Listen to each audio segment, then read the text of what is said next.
The Darling Songbirds Trilogy, written by Rachael Herron, narrated by Exie Sands.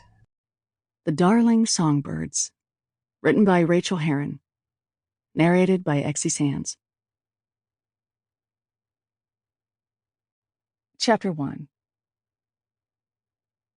The saloon had always looked old-fashioned, but now it resembled a set in a ghost town. The boards creaked under Adele Darling's feet as if they hadn't been stepped on since women wore hoop skirts. Cobwebs on the porch slung themselves from top beams to bottom ones, and an old wagon wheel leaned against a hitching post in front. It was as if the sidewalk had been poured right around the post, and her Toyota hybrid looked completely wrong parked next to it. It should have been a horse. The problem was that Adele wasn't in an old western, or a ghost town. Darling Bay was the sleepy gold rush town her great-grandfather had given his name to. The town she'd left for good a long time ago. There was a hand-drawn sign that said hours, 11 a.m. to 2 a.m. She glanced at her cell phone. Almost noon, and the doors were locked. Awesome. She knocked on the wood next to the iron screen door. "That won't do you no good." Adele spun. "Sorry?" The exceedingly short woman standing on the step below her wore a long, oversized blue dress that hung on her like a sack. Somewhere in her mid-60s, she had a well-creased face, like a crumpled envelope.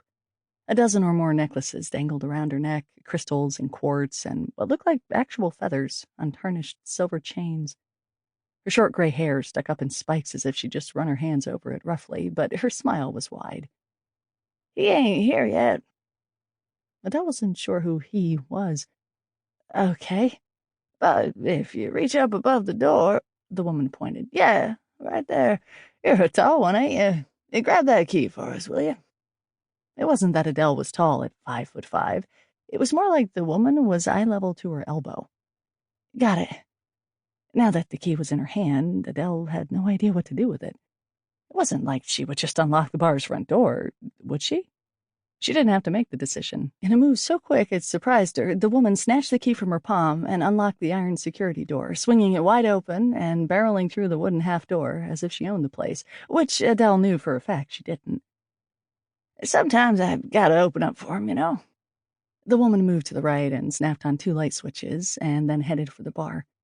She was a low, fast-moving bowling ball in blue. "It's usually harder because it's tough for me to reach that key. It's not like I mess with the till or nothing. I just help him out where I can." Adele trailed behind the woman. This wasn't the situation she had imagined herself in when she'd awoken this morning. All she'd known 4 hours ago. Sample complete. Ready to continue?